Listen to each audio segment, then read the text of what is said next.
Hidden in the high mountains of Tibet lies a text that reveals the journey no living being can escape. It is not a legend, not a myth. This is a manual of the mind at the threshold of death, a guide that has been preserved in secret for centuries.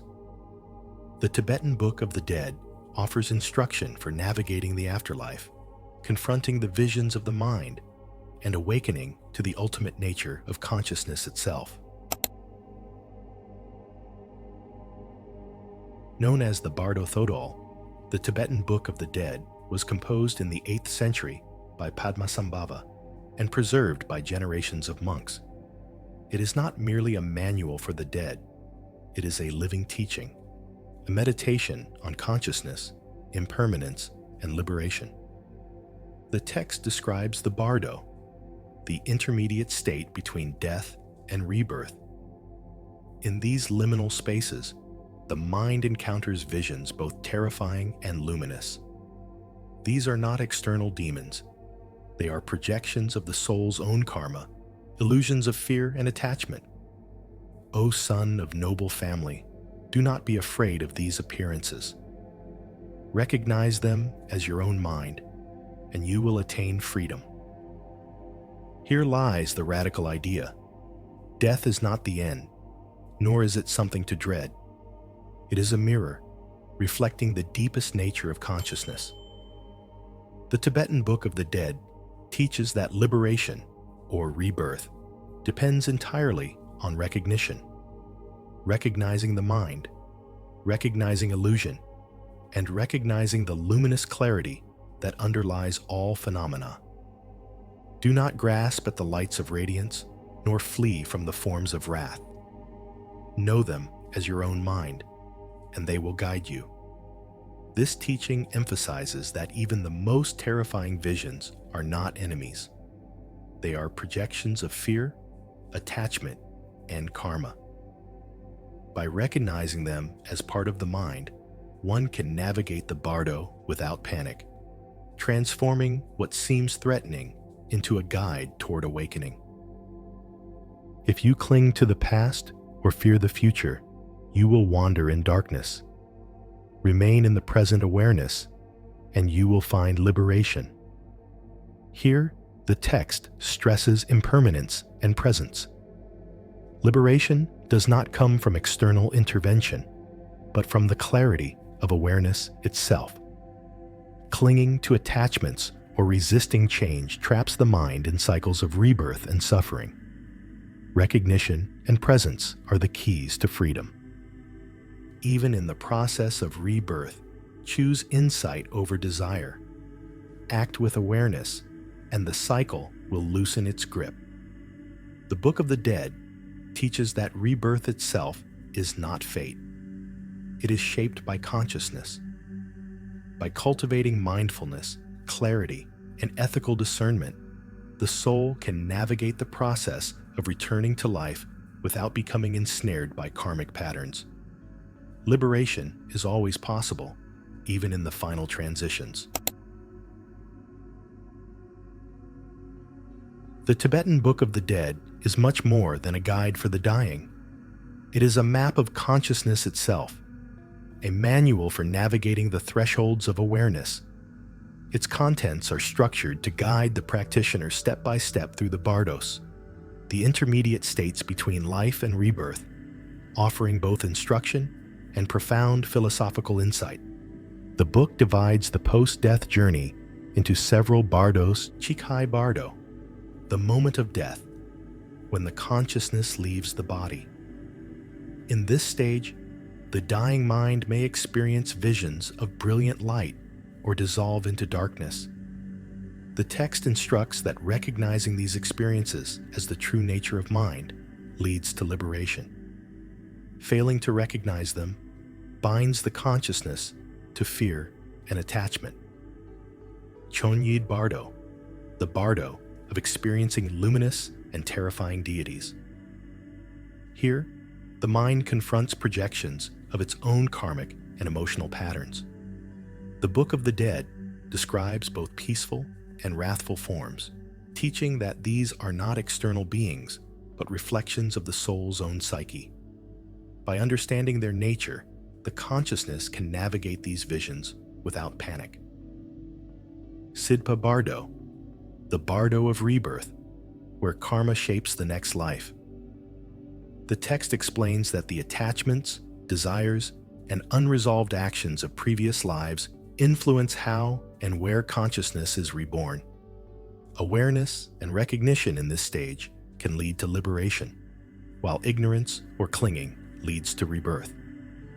Beyond these bardos, the text contains prayers, mantras, and instructions for both the dying and those assisting them. These include guidance on focusing the mind, chanting sacred words, and cultivating awareness to recognize the true nature of consciousness at each stage. It emphasizes preparation in life, suggesting meditation and ethical conduct as essential tools to navigate the bardo successfully. The Bardo Thodol also presents detailed visualizations and symbolic imagery. From radiant lights representing clarity and liberation, to terrifying forms reflecting unresolved fear, each vision is meticulously described to help practitioners anticipate and work with their own mind's experiences. These symbolic instructions are not merely metaphorical. They are intended as practical tools for the journey of consciousness beyond the physical body. The text stresses one central principle above all: recognition is liberation. The experiences in each bardo are opportunities to awaken to the true nature of mind. Awareness in the bardos is not passive. It requires presence, discernment, and courage. By learning to recognize the illusions of mind, the practitioner can transcend fear, dissolve attachments, and move toward liberation. Western culture treats death as a final frontier, a taboo, or something to be sanitized and denied. The Tibetan Book of the Dead confronts it directly. It turns the inevitable into a teacher and the terrifying into a path of awakening. Recognize your mind's nature, and you will not be afraid. Your mind is luminous and clear, beyond all fear. Unlike Western texts that focus on salvation through belief, ritual, or moral judgment, the Tibetan Book of the Dead emphasizes direct experience and recognition. Death is not a punishment or a test. It is a mirror. It shows the practitioner the true nature of consciousness, revealing attachments, fears, and illusions that dominate waking life. The bardos serve as a vivid map for self-transformation. Even the terrifying visions of wrathful deities are not enemies. They are reflections of the mind's unacknowledged aspects.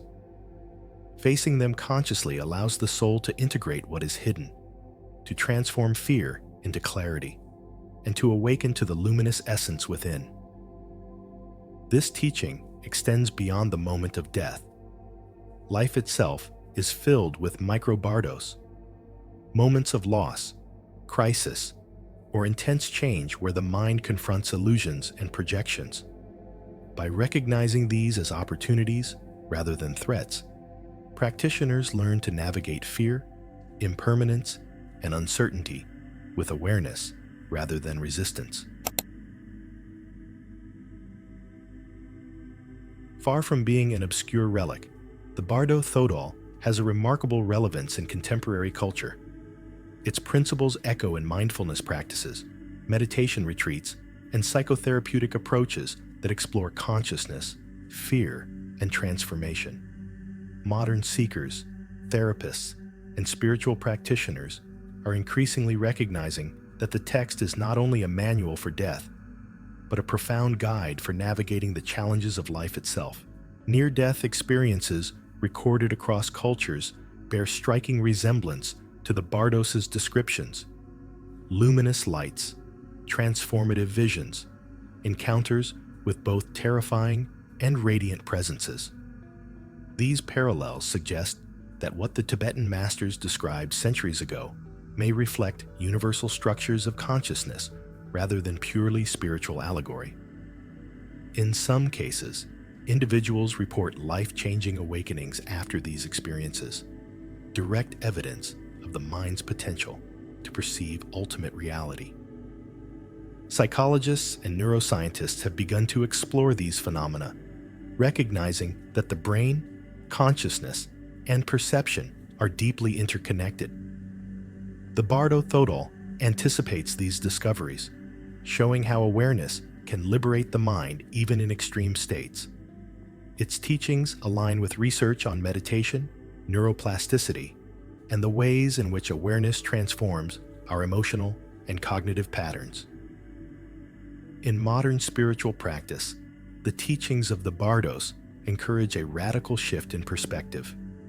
Death is no longer a threat, but a doorway. Impermanence is no longer a loss, but a teacher.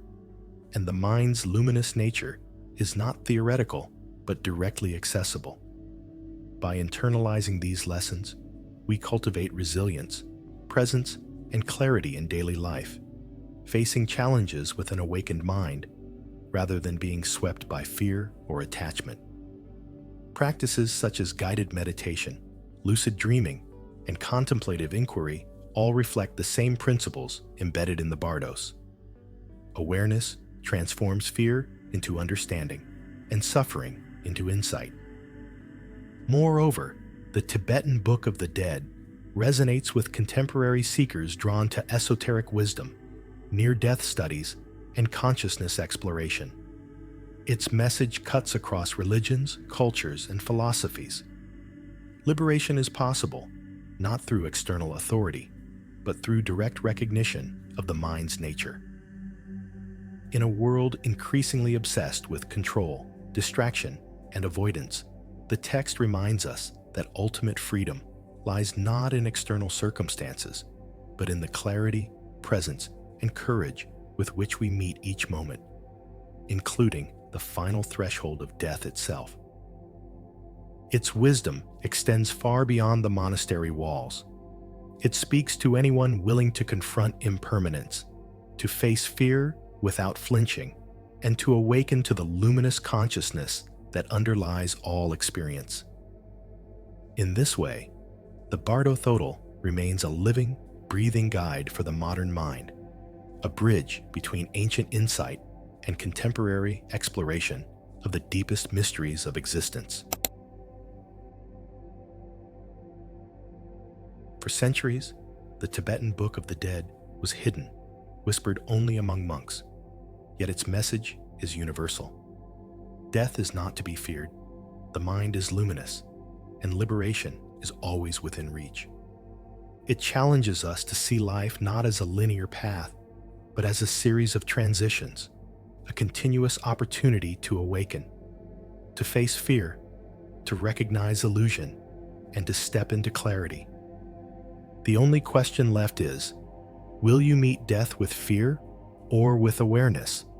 Will you awaken or remain bound by illusion?